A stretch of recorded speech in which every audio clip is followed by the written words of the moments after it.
Hi friends, நான் உங்கள் இந்திரா பேசுகிறேன். ஒரு கணவன் மனைவி ரொம்ப ஒத்துமையாக இருப்பாங்க. கணவனுக்கு அதிர்ஷ்டத்து மேலே நம்பிக்கை, உழைப்பு மேலே அவ்வளோ நம்பிக்கை கிடையாது. மனைவிக்கு வந்து உழைப்பு மேலே தான் முழுக்க நம்பிக்கை. ஸோ இவங்க 2 பேருக்கும் சண்டை வந்ததுன்னா இதை வச்சு தான் சண்டை வரும். ஒரு நாள் அவங்க குழந்தை வந்து வெளியில் விளையாடிட்டு இருந்தப்போ ஏதோ ஒரு பளிச்சுன்னு ஒரு கல் கிடச்சோடனே அதை எடுத்துகிட்டு வந்து அவங்க அம்மா கிட்ட காமிக்குது. அதை அங்கே வச்சு விளையாடிட்டு இருக்கு. கொஞ்ச நேரம் கழிச்சு இவங்க அம்மாவுக்கு அது என்ன அந்த குழந்தை கொண்டு வந்த கல்லை பார்த்து இதை வச்சு நம்ம ஏதாவது பண்ணலாம் அப்படின்னு சொல்லிட்டு ஒரு பையில போட்டு வைக்கிறாங்க. அவங்க கணவர் வந்தோடனே இந்த கல் வந்து அதிர்ஷ்டக்கல்லாங்க. இங்கே பக்கத்தில் ஒரு சாமியார் வந்திருந்தாரு. அவர் வந்து எல்லாருக்கும் ஒன்று கொடுத்தாரு, நம்மளுக்கு ஒன்று கொடுத்துருக்காரு. நீங்கள் இப்போ என்ன நினச்சி பண்ணினாலும் அது வந்து நல்ல விதத்தில் தான் நடக்கும். நம்மளுக்கு அதிர்ஷ்டம் வந்து வீடு தேடி வந்திருக்கு அப்படின்னு சொன்னோடனே அவருக்கு ரொம்ப சந்தோஷமாயிடுது. ரொம்ப நாளாக நான் இந்த வியாபாரம் பண்ணணும்னு நினச்சேன், இப்போ நம்ம இதை பண்ணி பார்க்கலாம் அப்படின்னு சொல்லிட்டு அவரும் போய் பண்ணுறாரு. அது எல்லாம் நல்ல விதத்தில் முடியுது. அப்படியே கொஞ்சம் கொஞ்சமாக முன்னேறி அவங்க நல்ல பெரிய பணக்காரங்களாகிடுறாங்க. டெய்லி வந்து அவர் அவங்க மனைவி கிட்டே கேட்பாரு, அந்த கல் அதிர்ஷ்ட கல் பீரோவில் இருக்குதா? இருக்குது அப்படின்னு சொல்லிக்கிட்டே இருப்பாங்க. ஒரு நாள் வந்து திடீர்னு அதை போய் திறந்து பார்க்குறப்போ அங்கே கல்லை காணோம்.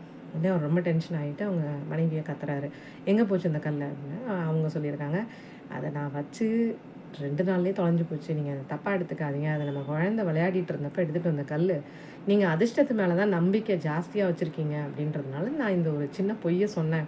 ஆனால் அந்த ஒரு சின்ன பொய் வந்து உங்கள் மனசில் அவ்வளோ ஒரு நம்பிக்கையை கொண்டு வந்து நீங்கள் போட்ட உழைப்பினால எல்லாமே நல்ல விதத்தில் நடந்துச்சு. இதை உங்கள்கிட்ட சொல்லணுன்றதுக்காக தான் நான் இந்த மாதிரி ஒரு பொய் சொல்ல வேண்டியிருந்ததுன்னு சொன்னாங்களாம். அவருக்கும் அப்போ தான் புரிஞ்சிருக்கு, நம்ம உழைப்பு மேலே நம்மளுக்கே நம்பிக்கை இல்லாமல் இருந்தது தப்பு தான் அப்படின்னு புரிஞ்சுருந்துருக்கு. இப்போ இந்த கதையை ஏன் நம்ம சொல்கிறோம் அப்படின்னா, நம்மளை நாம் நம்பணும். நம்மளை நாமளே நம்பலை அப்படின்னா நம்மளை சுற்றி இருக்கிறவங்க ஆஃபீஸ்லேயோ வீட்லேயோ இல்லை வெளியில் பார்க்குறவங்கள ஆப்வியஸ்லி நம்மளை நம்ப மாட்டாங்க. நம்மளுக்கு எந்த வேலையும் கொடுக்க மாட்டாங்க. கொடுத்தாலும் பின்னாடியே வந்து நின்று பார்ப்பாங்க. அப்போது நம்மளுக்கு நம்ம மேலே இருக்கிற நம்பிக்கை தான் நம்மளை சுற்றி இருக்கிறவங்களுக்கும் ஏற்படும். அதை தான் நம்ம ஈர்க்கிறோம். நம்ம உழைப்பு மேலே நம்மளுக்கு நம்பிக்கை வேணும். நம்ம சரியாக பண்ணுவோன்ற நம்பிக்கை நம்மளுக்கு வேணும். நம்ம அந்த நம்பிக்கையின் பேரில் நம்ம எடுக்கிற முயற்சி வந்து நிச்சயமாக வெற்றி அடையும். அதை பார்க்குறவங்களுக்கும் இவங்க சரியாக தான் பண்ணுவாங்க அப்படின்னு புரியும். இந்த மாதிரி விஷயங்கள் அதிகமாக ஈர்க்கப்படும். அதிர்ஷ்டம் இருக்கா இல்லையான்ற கேள்விக்கு இங்கே இடம் இல்லை. நீங்கள் உழைப்பு முழு மூச்சோடு பண்ணுறப்போ அதிர்ஷ்டம் தானாகவே உங்களை தேடி வரும் அப்படின்றது தான். ஸோ ஈர்ப்பு விதியின் அடிப்படை தத்துவமே நீங்கள் வந்து எவ்வளவு பாசிட்டிவாக இருக்கீங்க, எவ்வளோ நல்ல விஷயங்களோடு இருக்கீங்க, அந்த விஷயத்தை அதிகமாக எடுத்துக்க முடியுன்றது தான். தேங்க்யூ.